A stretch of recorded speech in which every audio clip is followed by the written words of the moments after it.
Well, last week we looked at a little introduction to the Greek text, the Greek New Testament, introduced Galatians, and went through the salutation and found out that Paul's ultimate motive for his salutation was to show the divine origins of his apostleship, was to show that Paul's gospel came from Jesus and not from mere human beings.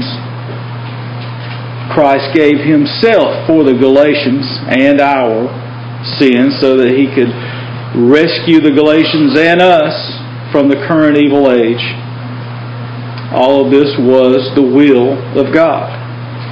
What was not part of the forgiveness of sins or the rescue from the evil age is the Jewish law. That's not part of it. Neither is the Jewish law part of God's will for the Galatians. So we're going to move into Paul's next little section of the letter. So we will be starting in Galatians 6.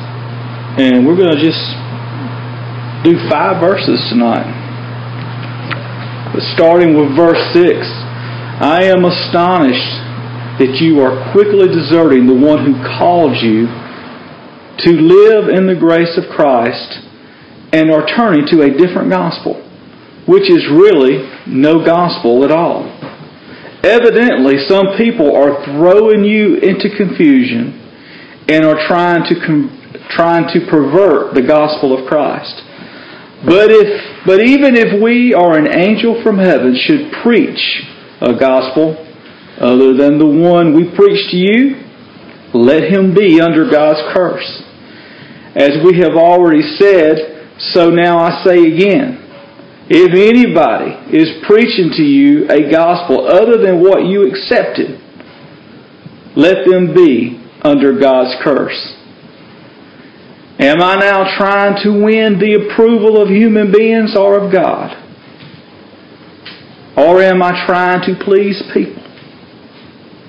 If I were still trying to please people, I would not be a servant of Christ.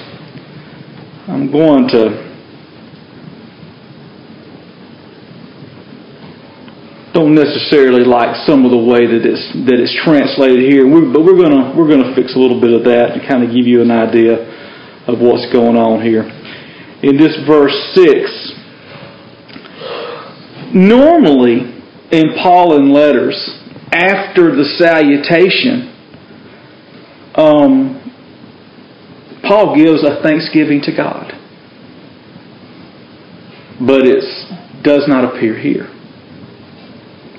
Here, there appears only a curse, reinforced by the same curse again, which is very unusual. He's mad, or is it just an urgent thing? He is very upset. Very upset. And yes, it's an urgent thing. He probably wrote the letter in haste, but it's still well thought out. But yes, Paul, and we will discover just how upset Paul can be. I mean, he can be sarcastic and filled, his words filled with unbelievable irony.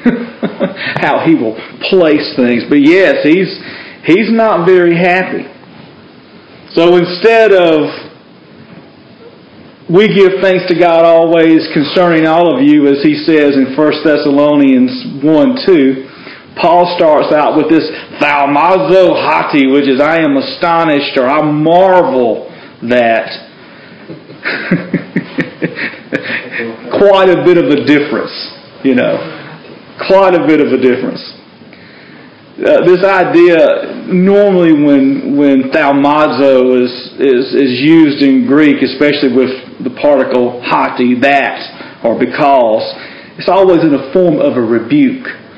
So he's getting on to them immediately after he gets done with his little salutation and greeting.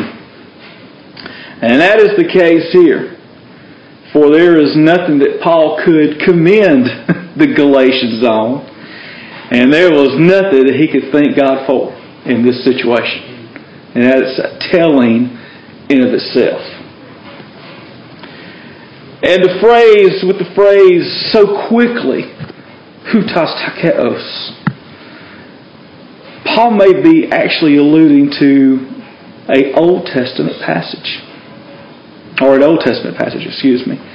In Exodus 32:8 of the Septuagint, and remember last week I spoke that the Septuagint was the Greek translation of the Old Testament Hebrew. We have something like this that I have translated from the Septuagint. They have deviated quickly from the way. That is in Exodus 32:8. Which was a catchphrase to mean they have turned away from God. It's quite possible Paul is alluding to this. In this section of Exodus, though, it was an idol, or the golden calf in that instance, that the people of Israel had made and then turned to while Moses was on the mountain, actually getting the Ten Commandments and ultimately the Jewish law from God. What makes this is that he's probably alluding to this is later on, and when we get to chapter 4, 21 through 5:1, in his story of the allegory of Hagar and Sarah, he uses this very scene to set up an allegory.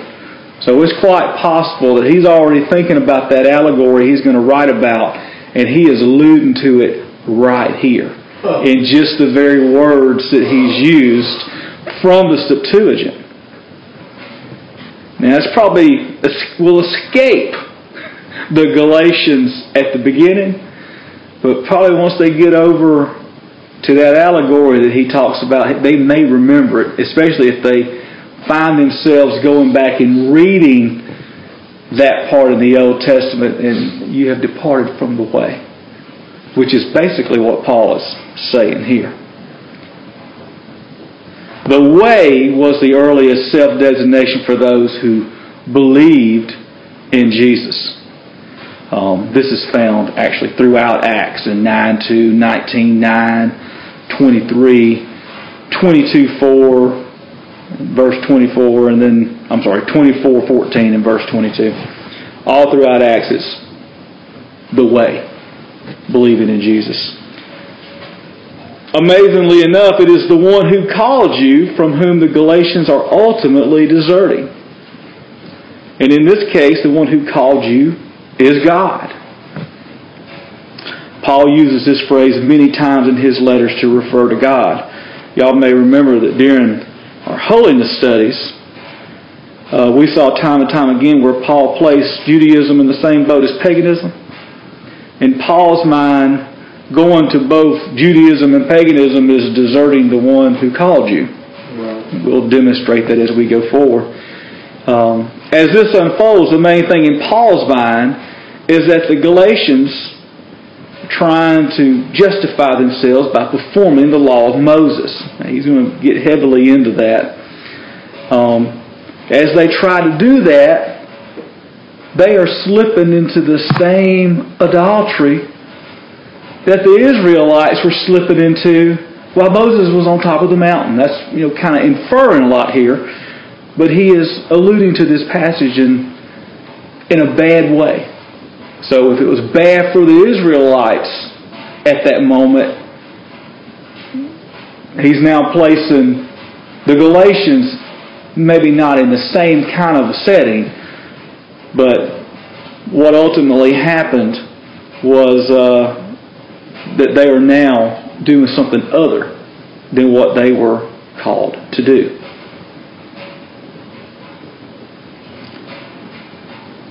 Of course, it is also astonishing that these people who are trying to live for God in the appropriate way are the ones that are instructed.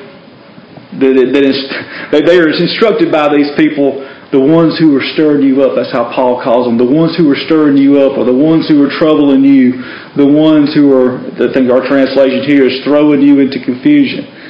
But it normally means to stir water up. Trouble water is what it was used for a whole lot in the New Testament. We're going to call them the agitators. That's what we're going to call them. Other scholars like to call them that as well. So how did God call the Galatians? It was by the grace of Christ, the anointed.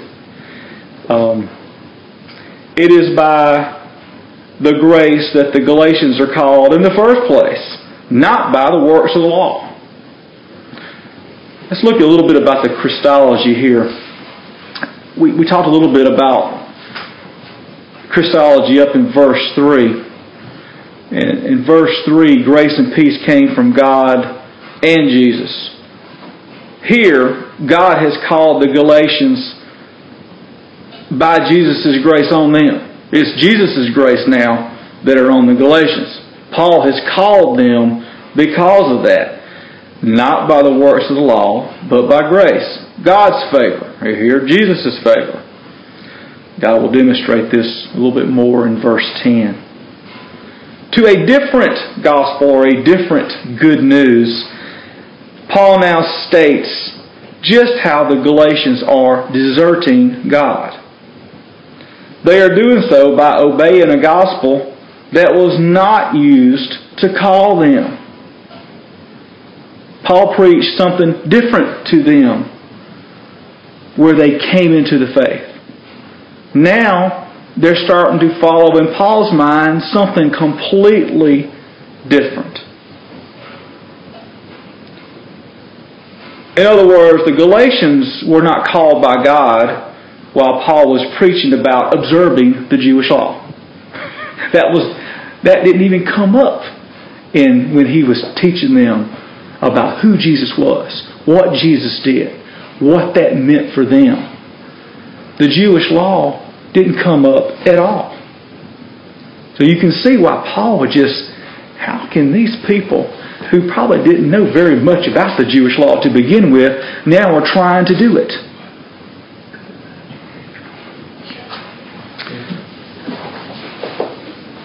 The gospel which is preached that one must observe the law is a different gospel. In verse 7, and it's really a continuation of verse 6, which is really no gospel at all, talking about that different gospel. Evidently, some people are throwing you into confusion and are trying to pervert the gospel of Christ. As I said, in these times, there were no such thing as verse divisions or chapter divisions. That was added some 1,000 years after this was written. And they did it to be able to look up passages a lot quicker, but sometimes it absolutely will mess up the context of the letter or of anything that's divided in such a way. But as you can see, we separated a sentence just completely right here. Probably is no harm, but I've seen people take verses completely out of context, especially people who use the King James as each verse is its own paragraph, but that's a different story for a different day. Paul states that there is not another gospel or another good news. There is only one gospel, and to change it is to pervert it. Therefore, this produces a different Greek heteros, which is another of a different kind. And then he kind of uses his brother, not that there is another of the same kind. That was kind of interesting to me, the way that he stated that. He said a different gospel, as if he was calling it a gospel, but then he turns around and says, not that there is another of the same kind. Yeah, I can kind of get the feeling that when he says turning from Christ to another gospel, he's in another gospel. Like, how some people go like in quotes, Oh, it could be. Another gospel, sassy kind of. Could be. He could be. He could be, especially with some of the sarcasm that he uses. He's got that kind of attitude right here. Yeah, and heteros, he uses it a lot of times, sometimes the same as allos. Heteros, again, another of a different kind. Yeah. Whereas allos is another of the same kind. He uses the words, if y'all were here for I think everybody mostly was here for the spiritual things study. He uses allos and heteros to separate certain aspects of spiritual gifts. And others get this, and others have that. And different ones get this, and others get that. So he uses heteros in that text to kind of do some separation, although he's probably, at least here, the two words he's kind of interchanging them. But he may not be.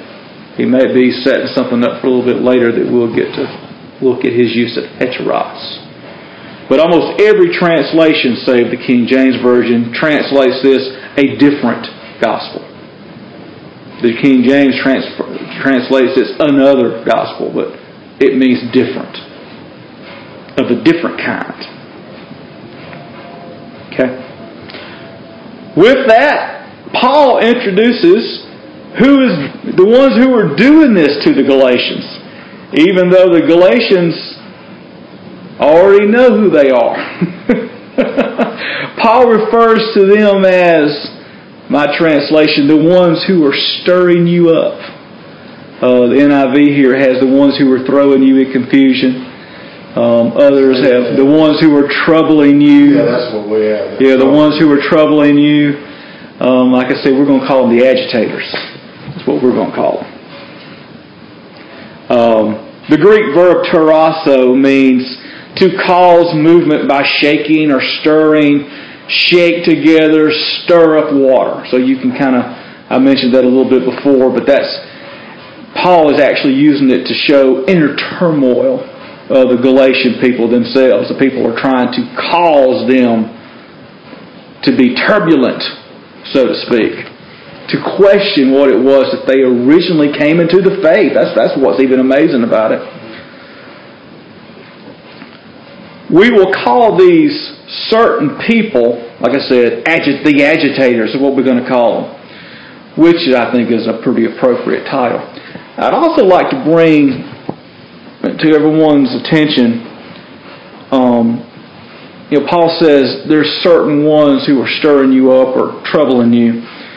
If you go back and look at Acts 15:1, which is this same story, but told from a very sugar-coated perspective, the Greek particle is also used there. These certain people. And I think most translations will translate it. And there were certain ones that came up or went down from Jerusalem to Antioch and told the people, unless you are circumcised, you cannot be saved. Same kind of particle. Certain people. Certain. And that's in Acts 15. Came down from Judea. Yeah, would I say Jerusalem? Yeah. Certain ones, certain people. Yeah. Exactly. The agitators are wanting, wishing, desiring to pervert, alter, change the gospel that Paul preached to the Galatians, which he received from God. This is how Paul sees them. The ones who are actually preaching the different gospel, we're going to get into some modern stuff, okay? The ones who are actually preaching the different gospel would have never thought themselves in that way. And this is kind of the way it is with everybody that's perverting the gospel. First, they don't know that they are perverting it. Second, they are just trying to portray what they think is the true gospel. But regardless of the motive, the actuality is the same. The gospel is being perverted. So you can't escape it. No matter how hard we try. And they certainly couldn't, no matter how hard they tried. I guess the biggest problem here is, I've seen in churches around where people will start teaching something kind of crazy, but these people had pretty much gotten to all of those Galatian churches. This letter went to all of those congregations. We don't know how many they were, but they were doing a pretty effective job of turning these people on their head about this.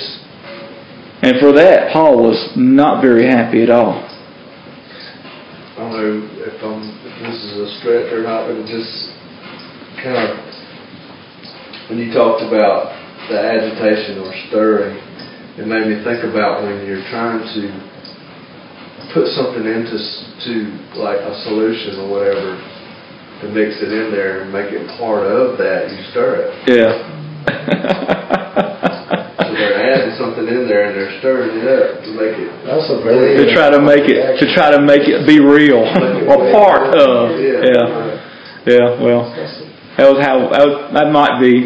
We don't know exactly if that's what he's thinking about, but it's interesting. That's interesting. Water tech thinking. Yeah, that's what that is. Yeah. Well, when you knead dough, you do the same thing. You put the other dough with bread in there, and you knead it together, and you mix it up, and all that. But you really have what ends up with two different kinds of dough ends up being one. Mm-hmm. Well, the good news that the agitators are perverting is the one from Jesus, one from Christ. And it is also about Christ. The subjective genitive in Greek is from Jesus, from Christ. And an objective genitive in Greek is about Jesus. So the message that is being perverted is not only the one that Jesus put forth, but also the gospel about Jesus. So that's a little nuance in the Greek. Paul will go into detail about this a little bit later. But the contrast here is that the law didn't bring on redemption. Jesus did. Therefore, justification can't come from the Jewish law. Only in believing, putting faith in Jesus can justification come, or being pronounced righteous can come. By adding the works of the law, the agitators are perverting the gospel about Jesus. In verse 8, and here's where it starts getting very interesting, because this is maybe the only time that Paul does such as this. But even if we or an angel from heaven should preach a gospel other than the one we preach to you, let them be under God's curse. Paul's rebuke, instead of a thanksgiving to God, takes an unexpected path. I'm sure they were not ready to hear this. Now Paul pronounces a curse on anyone who may preach a different gospel from the one that he had preached to them. So drastic is his charge, he even includes himself as well as messengers of God. Angelos is transliterated as angels, but the root meaning of angelos is a messenger. So I would translate that as a messenger of God, messenger from God. So what are we to make of Paul's use of a messenger of God? The people that were presenting this other gospel presented themselves as messengers from God to justify what they were saying. Probably so. That's probably what he means. I mean, that's just what. He didn't bring that. He didn't put that in there for. He had a reason to do it. Absolutely. Yeah.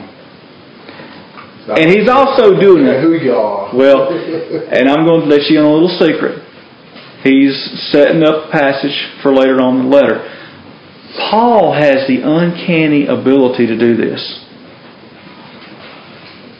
Y'all remember in the spiritual things study where love is never puffed up?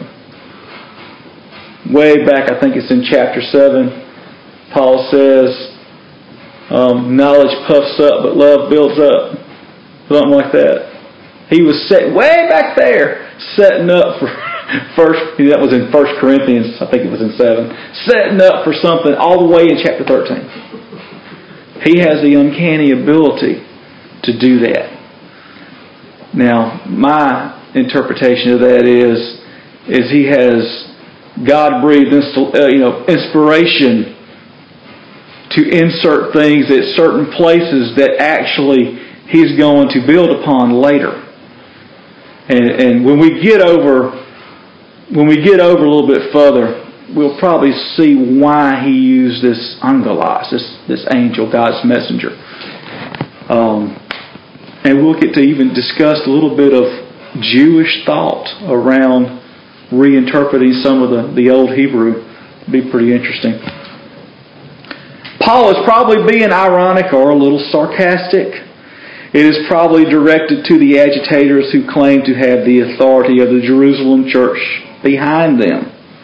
Regardless, Paul's main interest is in the true gospel itself. The gospel can't be perverted either by him nor the agitators. But if someone should pervert the gospel, then anathema esto, which if y'all remember from the spiritual things study, we encountered anathema. In 1 Corinthians 12:3 we had anathema Iesus, which is Jesus is cursed. Well, that is the same here. He uses a to be verb in kind of a command, let him or let them be cursed. NIV, under God's curse. Paul's use of the word is along the grounds of something that must be destroyed by God. In this way, Paul would be referring, my opinion, would be referring to God's wrath that is to come down upon the unbelievers when Jesus comes. And the only reason I would say it that way is Paul always seems to think in such a way. Destruction comes when Jesus comes on unbelievers. So it may not necessarily be what he's thinking here, but that's something that is prevalent throughout his letters. And in verse 9, as we have already said, and now I say again, if anybody is preaching to you a gospel other than what you accepted, let him be under God's curse. So if once wasn't enough, Paul now restates the curse. This time, Paul makes sure that the Galatians understand that it is he that is pronouncing the curse. Paul also moves from this we and an angel to anyone. So anyone who decides to preach this gospel that includes the Jewish law, that's just not good. God's going to punish you for such as that. In verse 10, am I now trying to win the approval of human beings or of God? Or am I trying to please people? If I were still trying to please people, I would not be a servant of Christ. Paul means that he is seeking approval of God. In the Greek, persuading, this idea of winning approval. He's trying to persuade God of his motives. Not the approval of mere human beings. Paul is making it clear that the only one he is worried about persuading or pleasing is God. Later in this letter, in 5:11, we find Paul defending himself from the agitators' proclamation that Paul himself actually taught circumcision. If Paul were teaching circumcision to others, but not to the Galatians, then Paul would be trying to please people by doing so. In other words, he'd be trying to please the Galatians in that. At least that is what Paul is probably thinking. In other words, if Paul was actually teaching the works of the law to other congregations, but not to the Galatians, then Paul would be providing a shortcut by omitting the Jewish law and thus trying to please the Galatians. Now that's one way of looking at it. Or trying to win the Galatians with flattery. This is quite possibly what the agitators were saying about Paul. Oh, Paul teaches this in other congregations. He's just not teaching it to you. So thus he's not giving it all to you. And as we go through the letter, we'll get some clues that kind of thing was going on. They were accusing Paul of he was not teaching them the right, or he was not preaching to them the correct gospel. Paul's last sentence of this verse: if I were still pleasing human beings, then I would not be, my translation, a slave of the anointed. Many translations translate doulos as servant. That's what we have. Yeah, and that's what is in the NIV 11. But its actual meaning is that of a slave, owned by somebody. Slave. A slave must please his master. A master is the one who owns the slave. Therefore, the one who Paul must please is Christ. One can't look past the high Christology of this verse, what Paul thinks about Jesus and God in lieu of God. At the beginning of the verse, Paul talks about persuading God. He now states that since he is Christ's slave, it is Christ whom he must please. Y'all see how he did that little maneuver? That last sentence is very significant because, I think about, it says, if I were still trying to please people, I would not be a slave of the anointed. Ministers, whatever, who do that, that's kind of their thought process in what they speak is tickling their ears. Yeah. I've heard it. Yeah. I've been associated with the church or two to where that occurred. Yeah. I would not be a servant of Christ. I would not be a slave. Or a slave of the anointed. You would actually be a slave of the people. You would be. Yes, Ron. I don't think Paul tried to tickle anyone's ears. He's slapping their ears.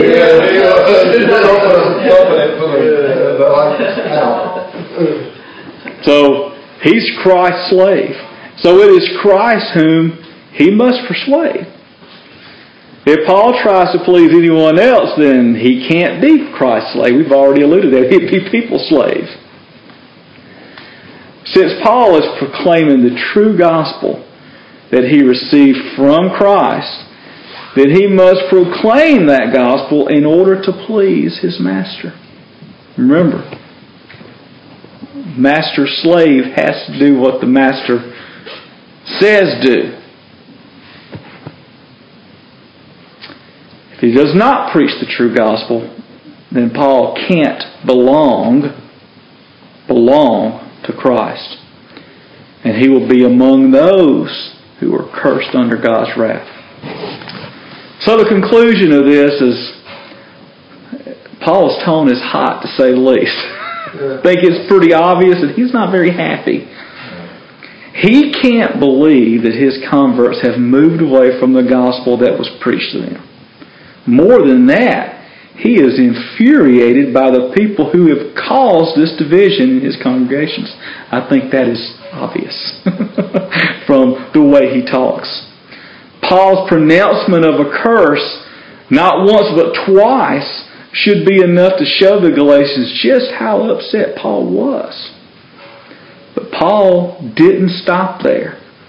He very quickly starts his defense. Paul is Christ's slave, the anointed's slave. And it is his master whom he has to please, not people, not the mere human beings, regardless of who those people may be. They could be those folks from James, as he calls them later on in the letter. But it doesn't matter to Paul. They don't have the same authority that Jesus himself has. And I like to end it with this. I've seen many people use this passage that we just read, especially 6 through 9. I've seen many people use this passage to promote their own church beliefs, their own denominational beliefs. Now, by using this to do that, basically makes this passage propaganda. Let me tell you what I mean by that. Paul uses this for one purpose.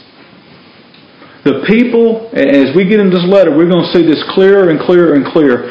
The people are trying, these certain people, these agitators, are trying to convince these Galatians, and probably in some instances have, that they have to start observing the Jewish law.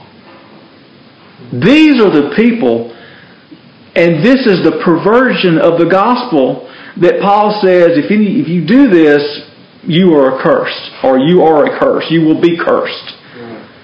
You cannot use this passage because Sherry here may believe a little bit something more, differently than Gary. So therefore, she's going to appeal to this.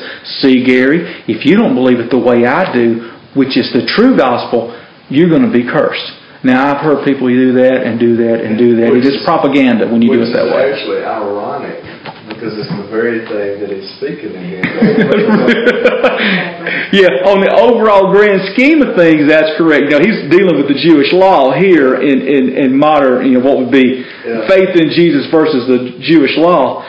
But the fact that somebody would use that to justify their own perversion. Yeah, that's right. Is ironic. And maybe at this point perversion may be tough, although there's a lot of that goes on. Error, misinterpretation, and then try to appeal to this to try to back that up. And you always hear this. We have the truth. We preach the truth. Then they'll use this. Yeah. So, I've just seen that many, many, many times. And to do that completely, you have to remove the passage completely out of its context and rebadge it to what I believe. Right. Yeah. And if y'all don't believe like I do, then you are cursed. It's very arrogant. Yeah. But people do it. I got in trouble. There was one time about it. Part of that too in that last sentence. He said, "If I were still trying to please people like he once was." Yeah. He once did. Yeah. Yeah. And his role as a Pharisee, he was definitely doing that. And probably the people that at that point he was trying to please were his fellow Jews. Yeah. And he's going to get into a little bit of his history starting next week. Y'all have any questions? Just a statement. This is getting more and more exciting for me. It was pretty good last week, and I'm really getting into it now. I like the way this is going. I'm hoping the smaller chunks, the smaller divisions, will help us to talk a little bit more about it. It's easier for me. Well, it's a lot easier to put on the internet too. Let me tell you, I send these notes out. Whoever wants the notes, and I got to make some corrections before I send them out. I have some typographical errors, but it does take a good bit to put the stuff up. And I thought I was going to be done in 30 minutes, and here it is, 39 minutes. So. Oh, okay. So you're fired. Fired. Well, that's encouraging that you're liking the division. Any other questions? All right. We'll do it again next week then.